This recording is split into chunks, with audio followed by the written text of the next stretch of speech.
This is Rough Translation from NPR. In our new season, Homefront, about the civilian-military divide. One way that people cross that divide? Romance. I just set my targets on her, and she was the mission. It was a mission? What was your mission essentials task list? Win her over somehow. Dun, dun, dun, dun, dun, dun. Matt Lammers had been out of active duty for 2 years when he rolled into a Bed Bath & Beyond in Tucson, Arizona. You show up in my store, a Bed Bath & Beyond, very late at night.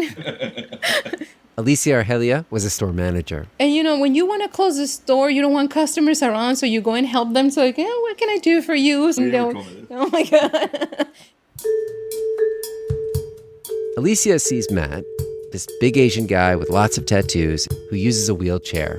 He's got a 10th Mountain Division patch with the 2 crossed swords, a huge smile, and a long shopping list. He wants sheets, bath towels, maybe placemats. Alicia doesn't even remember everything that was on it, just that she helped him aisle by aisle. The ex-wife took half of the stuff, and so he was shopping for extra sheets and the things that he needed for his apartment. So we became very good friends first, and then he sent me flowers. He sends flowers to the store. To the store. Chocolate. And he called the same night and asked me if I received the flowers, and I say, yes, thank you. They're beautiful and all that. I wasn't too interested in having a relationship, but I wanted to be his friend. I tried using some of my best lines on Alicia. I told her I'd die for her. She said, I'll die for you. It's like, you're a soldier. You'll die for anyone. I was like, dang, I gotta come back stronger than that. And the way he comes back stronger is to show her a photograph. I think on the 3rd visit to Bed Bath & Beyond, you showed me the operating table picture. The picture he shows her, it's a stark and stripped-down military operating room in Baghdad. Doctors are huddled around him, sewing up where his left arm and both legs used to be. There's blood and gauze all over the floor. This photo, it marks Matt as part of a very small club, maybe 6 veterans in the past 20 years of war who've lost 3 or 4 limbs on the battlefield and lived. Yeah. And you say usually people cry when they see that picture. Yeah, that was my go-to move. That's like, normally you'd come back to the house. I have a medical field background. It didn't impress me, or I didn't feel like crying or like, oh my God, blood. I was just, oh wow, you went through a lot. She's good. She knew what she was doing. That was my go-to move with white girls. Then next thing would be, let's go back to the house. But no, she made me work for it.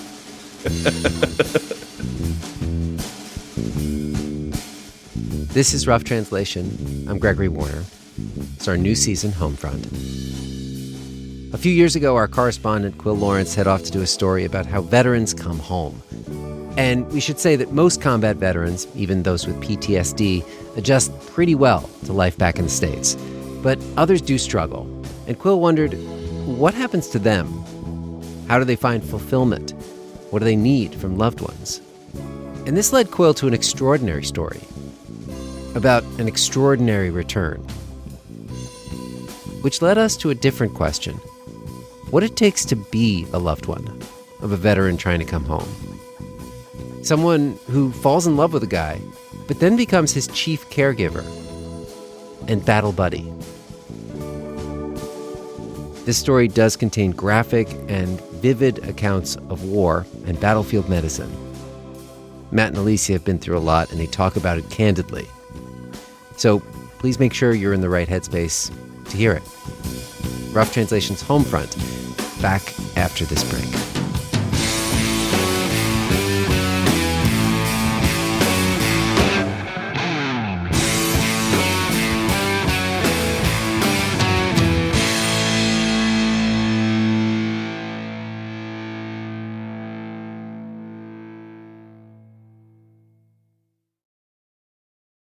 This message comes from NPR sponsor Wise, the smart way to move money around the world. Playing hide and seek is fun, but not when it comes to exchange rates. When you send, spend, or receive money internationally, you want to see that you're getting the real exchange rate. The Wise account always gives you the real rate when you send or spend between 55 currencies. You pay a low conversion fee and see everything up front. See what fairness in international finance feels like. Try Wise for free at wise.com/NPR.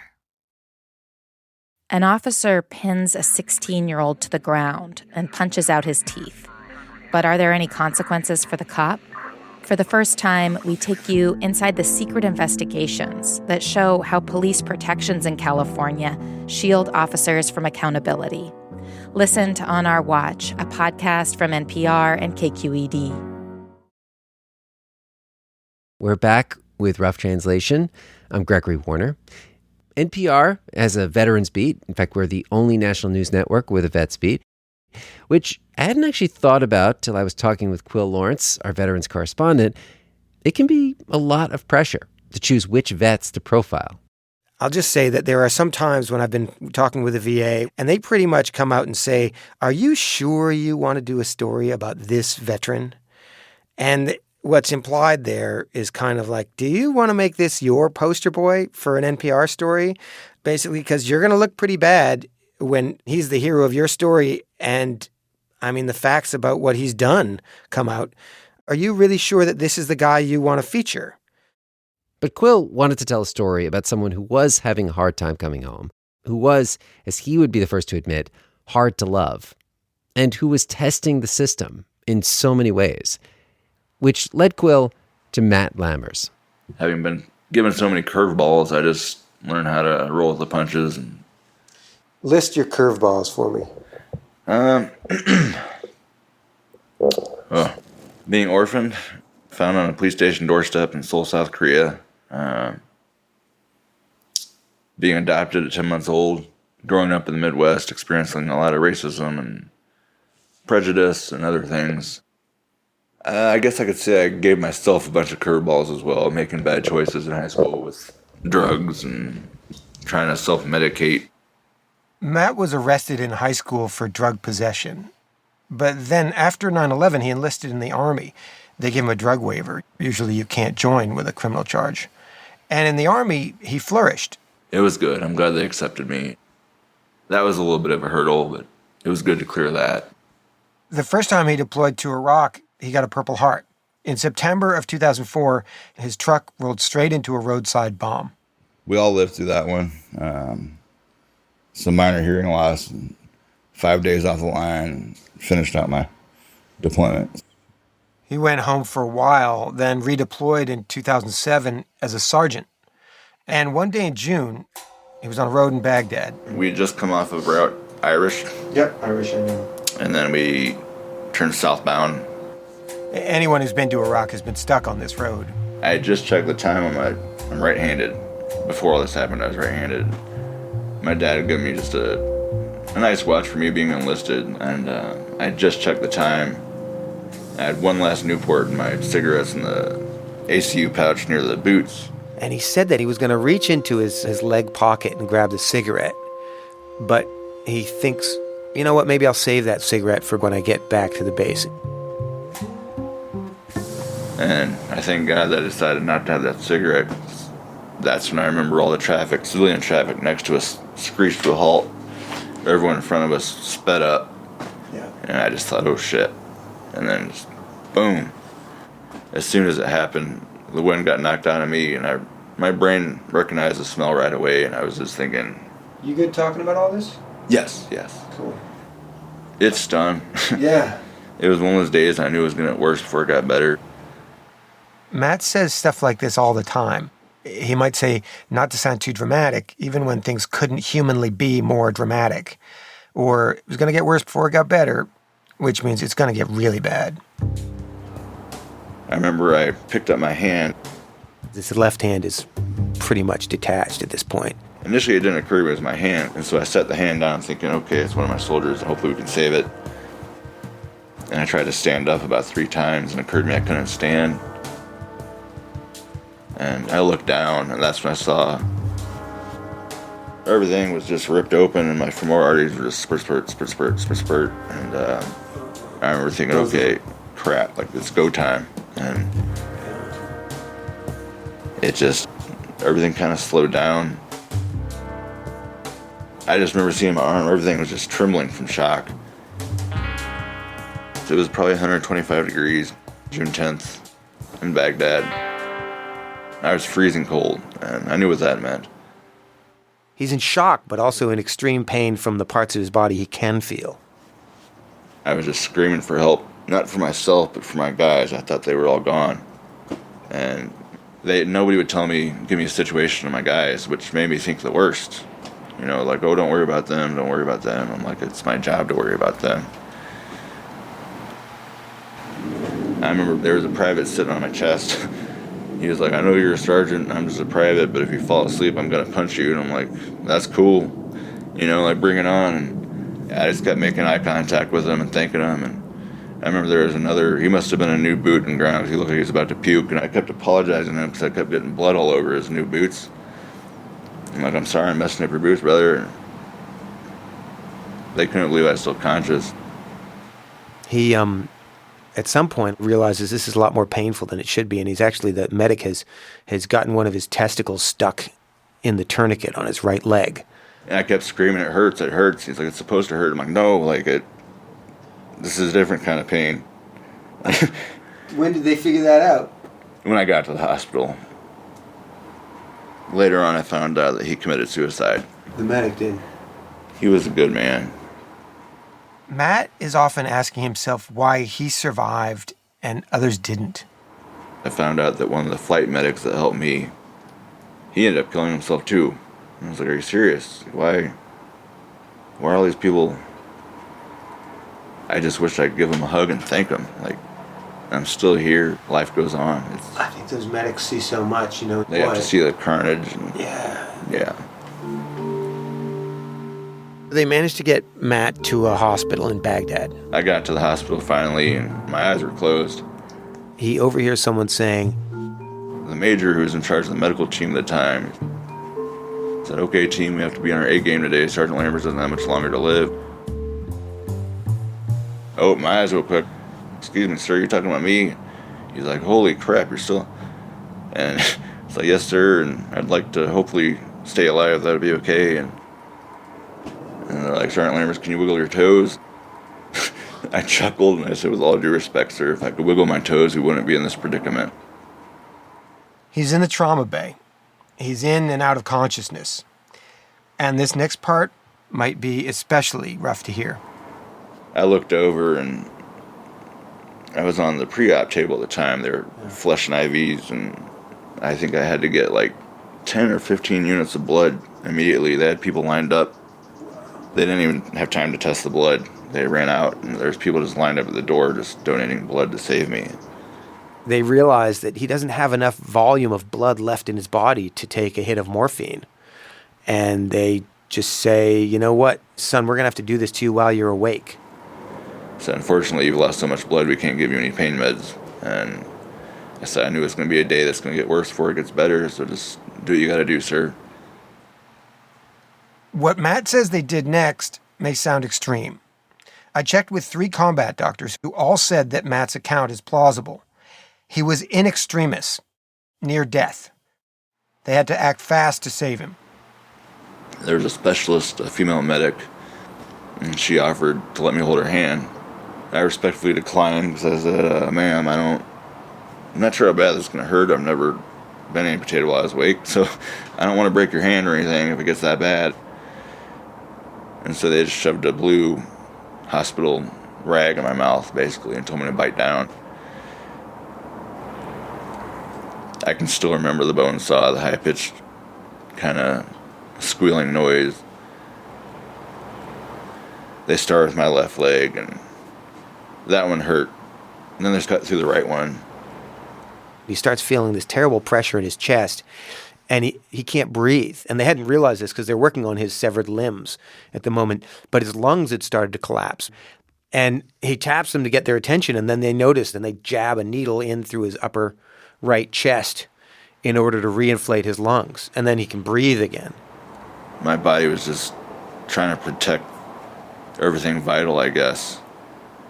He goes through all of this whole surgery, and at the end of it, he was a pretty big guy, and he now has lost 3 of his 4 limbs, and he's asking his soldiers in the room there, can I go to sleep now? Like, I must have asked them probably 20 or 30 times, are you sure it's safe for me to fall asleep? Are you sure it's safe? I was so scared of falling asleep at that time. He was taught to keep other wounded people awake. You don't want to go to sleep. You want to stay awake and motivated, and you don't want to let go. So he's asking one of his soldiers, can I go to sleep now? And they're saying, yeah, you can go, yeah. Yes, you can sleep now, it's fine. I didn't realize those assholes were basically telling me to let go. They were saying, like, rest easy, soldier, move on to the next life. Yeah. And so I thought, okay, it's finally, I can get some rest now. It's been kind of a stressful day. To say the least. So Matt has survived the injury, but injuries like this, they're never really over.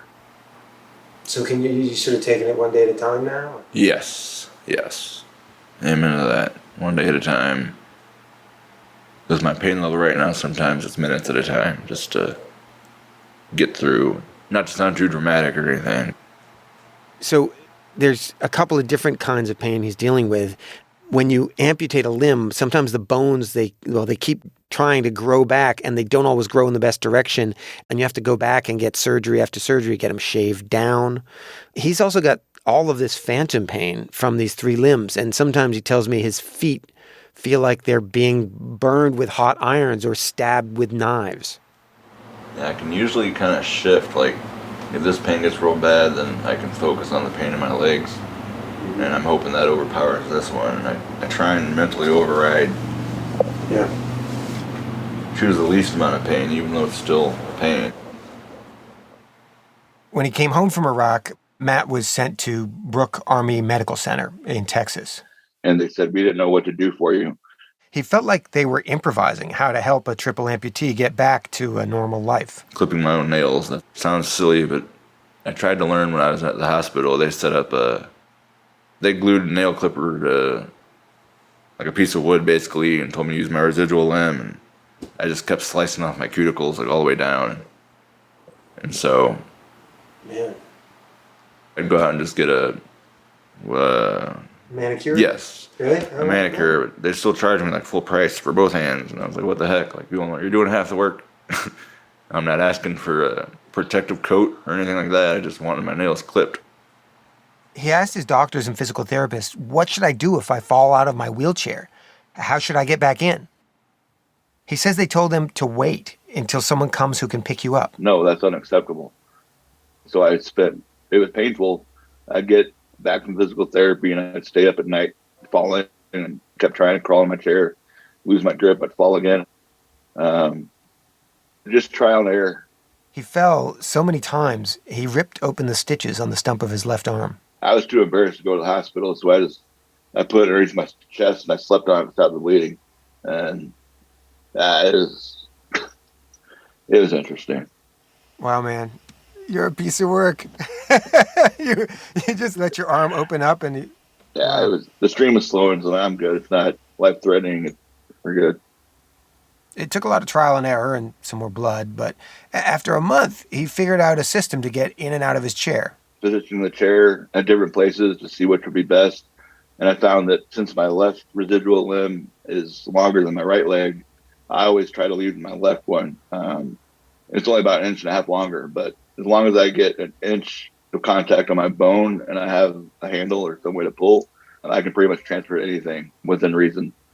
Matt took a medical retirement from the Army.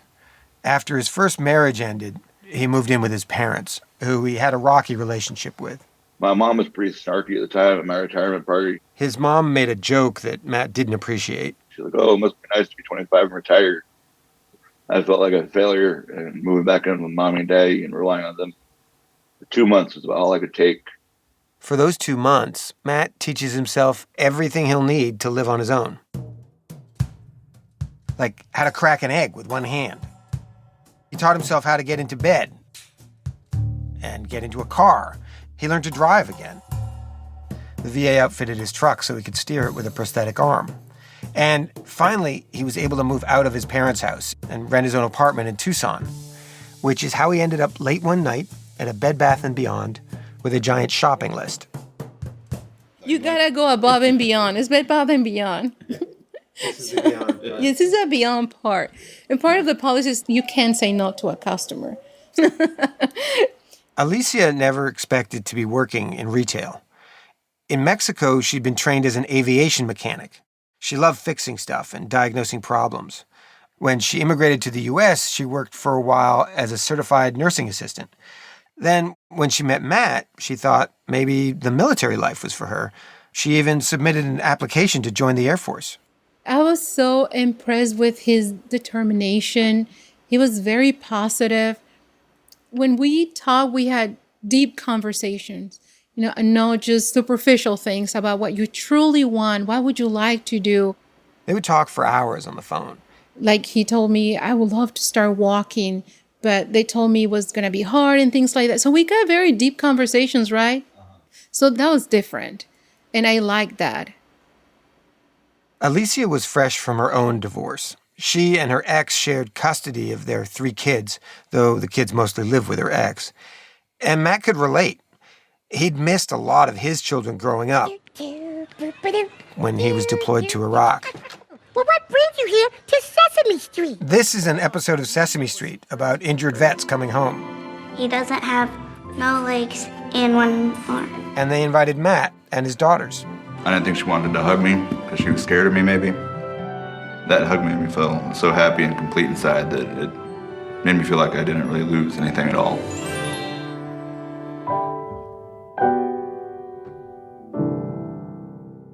Matt had a way of connecting with people and translating his experience. Veterans groups would fly him out to give speeches. Matt was funny and kind and always doing things for Alicia. You cook for me. Yeah. He invited me for breakfast. And when I got to his apartment, he made so much food. Like, I don't know how many cases of bacon and dozen eggs. It was so much food. It was like, oh, that was crazy. So with bacon, eggs, do you remember what else? I'm here with Rough Translation producer Jess Jang. Yeah, French toast. You got orange juice, coffee, tea. We had like a buffet.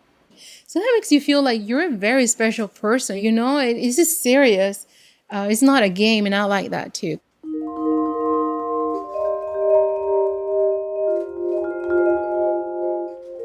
My mom realized I was in love with him before I even did.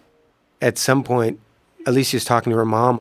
I used to call my mom 3 times a week just to see how she's doing. And divorce is rough, so I complain a little bit about my ex-husband. And I start talking to my mom about Matt.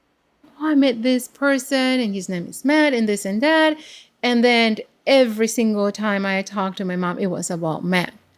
And one day my mom was like, Titi, because that's my nickname. I said, Titi, you're in love. I said, you really love your friend. And it clicked. It was like... What'd she say? She said, estás enamorada, mi hija. Yeah. What'd she say? Estás perdida. Estás enamorada. You're lost. You've fallen for this guy. You're lost. Yeah, you're lost for this man.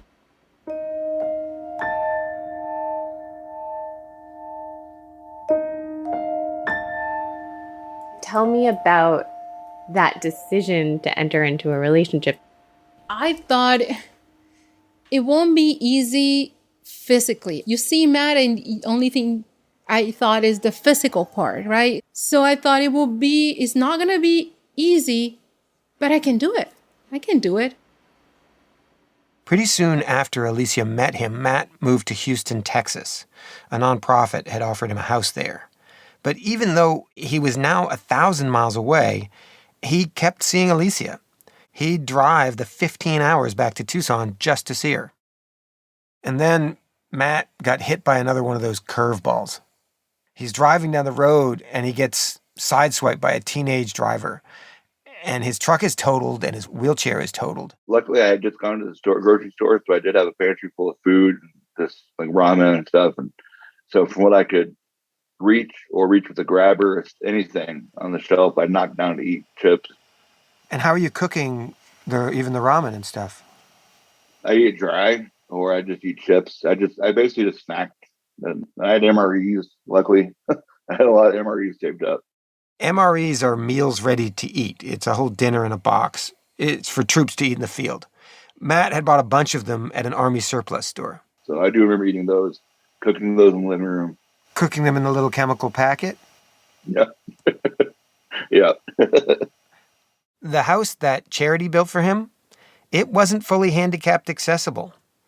And now his primary means of mobility, his wheelchair, was broken. Just to get around, I just scoot around on my behind, and that was the only thing I had at that time. So he calls me and said, I'm sorry, I can't go and visit you. My car got totaled, the pickup truck, and I don't even have a wheelchair right now, broken in half. So I'm peeing in puppy in training pads because he couldn't even go up in the toilet. I knew I needed help when I called her after the truck accident, and I was by myself and crawling around the floor.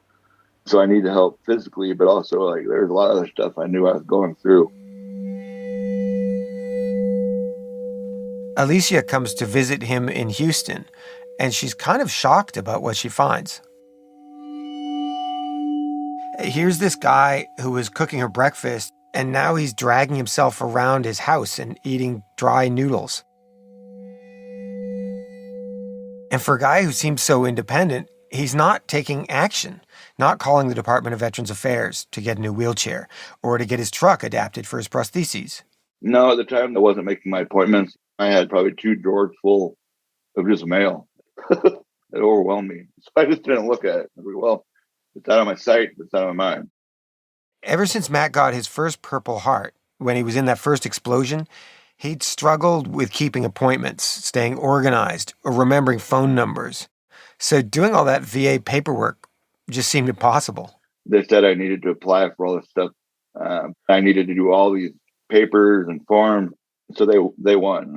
I told them that on the phone. I'm like, okay, you win. You know, that's going to overwhelm me. And okay, I'll go without help.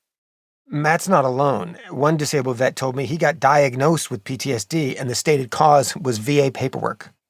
So Alicia spends the weekend in Houston, helping Matt sort through all the piled up letters, the unanswered emails. She talks to the different offices at the VA, and then she goes back to Tucson. So when I went there for like a weekend. So I didn't stay there for too long because I couldn't. She had to get back to her job. A couple months before this, Matt had proposed, but she wasn't ready to drop everything and move in with him. Now he asked her again. So I was like, okay, what am I going to do? So I put my 2 weeks notice. I gave away half of my belongings and packed my little car. And I moved to Texas to help him out. It also meant that plan she had to join the Air Force, she put that aside. Alicia withdrew her application to join the military, but she was about to get a military education. And then he started to train me. Homefront from Rough Translation, back after this break. The following message comes from NPR sponsor, the Stanford Graduate School of Business. Stanford's new Black Leaders program is a leadership program unlike any other.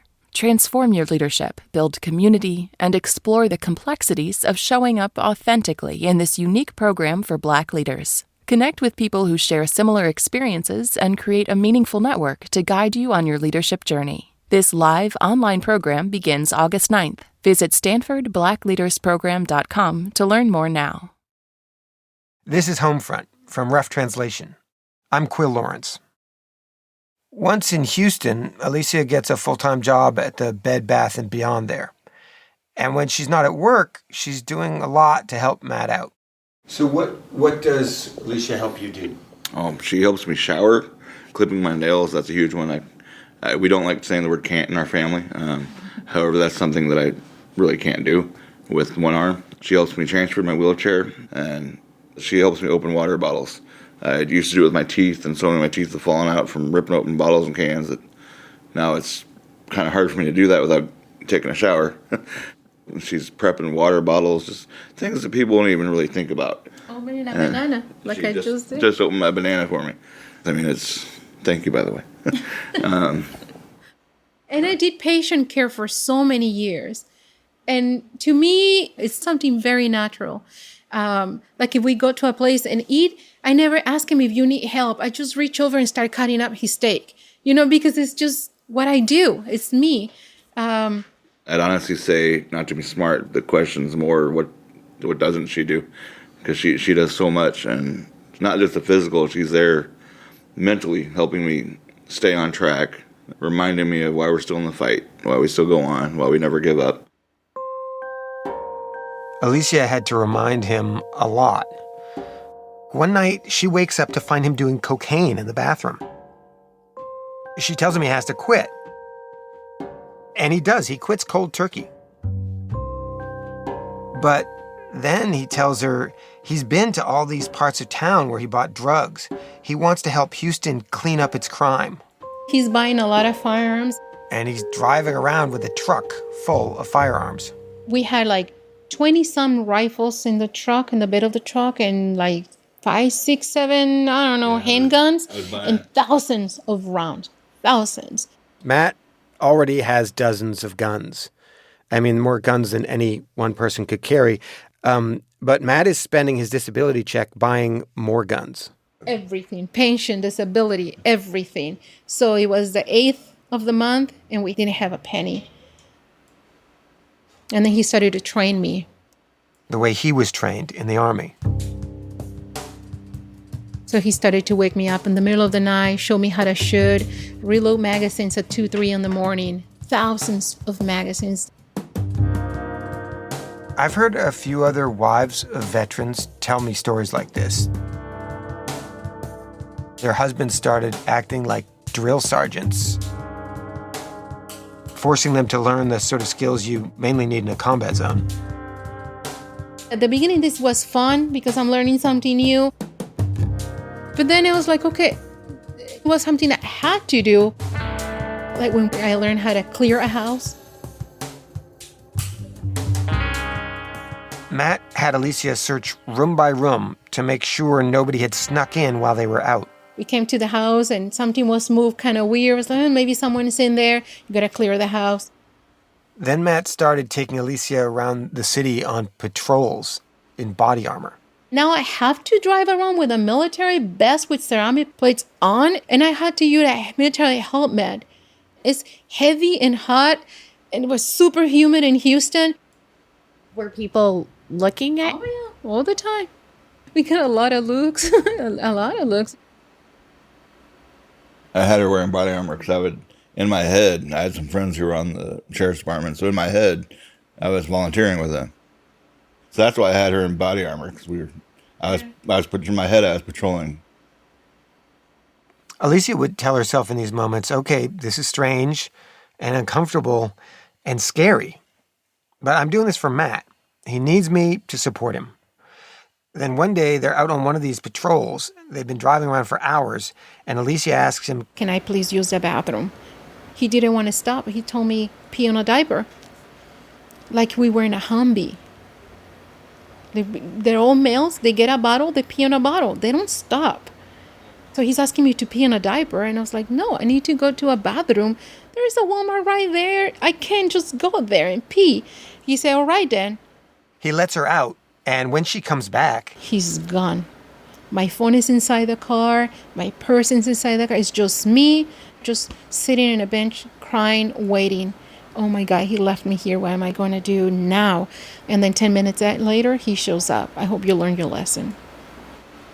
For those 10 minutes, were you also thinking, okay, yes, what am I going to do now? But also, what am I doing? Yeah. Like, I didn't marry this man to just be like that. I wanted stability. I like staying home, cooking breakfast, lunch, and dinner. I'm a mom. I like caring for others. I like that. I'm not a party person. I'm not an explorer. I'm not that kind of person. So it was very hard for me to go to nowhere. And I asked Matt, what are we doing? Like, why?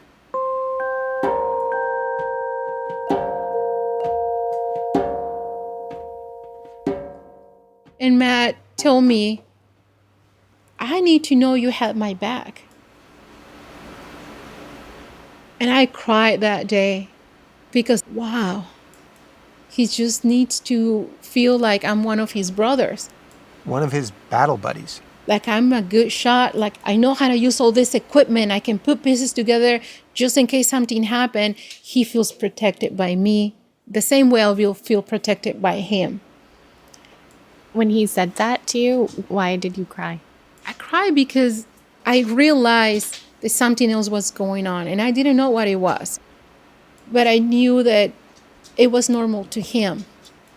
That was his normal. And I knew it wasn't normal to anyone else in a non-military society.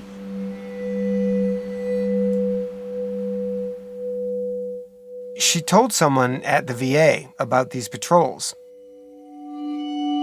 She told them about the body armor, the spending, the truck full of guns. She says the VA told her, this is just PTSD. One time, Matt got angry in a traffic jam. He pointed a gun at another driver. That driver called the cops, and a SWAT team came and pulled Matt and Alicia over. The guy in charge of this SWAT team, his son was in 10 Mountain Division, and he saw the patch. And so he pulls me up and said, what's going on here? What's up with all the firearms? And I said, I don't know what's going on. And he just shook his head. Alicia thought Matt would be arrested. Instead, she says the cop gave him a warning. Don't do that again, Matt. You're good to go.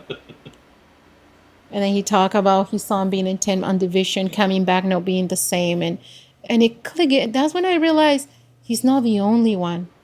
There are other veterans doing the same things. And there's a lot of Matts driving around Houston. Okay. So.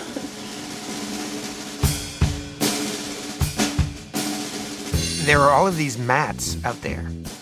And Alicia is wondering, how many of those Matts have an Alicia? When the police let Matt off with a warning, or the VA told her this buying of firearms was just PTSD, Alicia was getting the message that this kind of behavior was to be expected from a veteran. But Alicia was not going to accept that. She wasn't built that way. She wasn't going to write him off.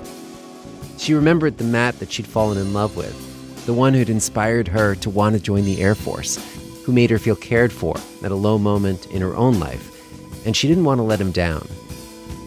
And so she thought about this problem and proposed what seemed like a very simple solution. She convinced him to move back to Tucson, where there was less traffic, less stress. And when they did that, the training stopped. The armed patrols, the paranoia was gone. The old Matt was back. But the old Alicia was not. It was only much later that Alicia would look back at this chapter and notice how much she was changing, being conditioned in ways that she wouldn't see until it was too late. That's next time on Homefront. Today's episode was produced by Jess Jang. Our editor was Lou Olkowski. The Rough Translation team includes Matt Ozug, Justine Yan, and Luis Treyes. Many people, civilians and veterans, listened to early drafts of this piece. Thank you so much to Marianne McCune, Robert Krulwich, Bruce Auster, Bob Little, Andrew Sussman, Liana Sindstrom, Jenny Lawton, Sana Krasikov, Laura Smitherman, DJ Skelton, Victor Iveas, Nora Cronin, Kristen Kramer, Dr. Andy Anson, Dr. Ian Black, Dr. David Calloway, Dr. Drew Helmer, and Lawrence Carter Long. Thanks also to Woody Woodall, Steve Daniluk, and Danny Prince for talking to us about Matt and Alicia. The Rough Translation Executive High Council includes Neil Carruth, Dee Dee Skanke, and Anya Grunman. A special thanks to Chris Turpin and Vicki Walton-James. Nicole Beamsterboer is our senior supervising producer. Bryn Winterbottom did a bomb job fact-checking this episode. Mastering by Isaac Rodriguez.